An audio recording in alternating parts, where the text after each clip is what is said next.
چہروں پہ نور آیا، حضور آئے تو لوگوں کو جینے کا شعور آیا۔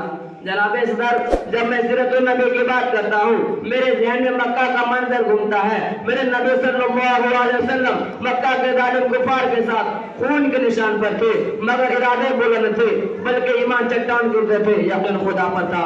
ارادے جن کے پکا ہو، نظر جن کی خدا پر ہو، ارادے جن کے پکا ہو، نظر جن کی خدا پر ہو، بلا تمخیز موجوں سے وہ گھبرایا نہیں کرتے۔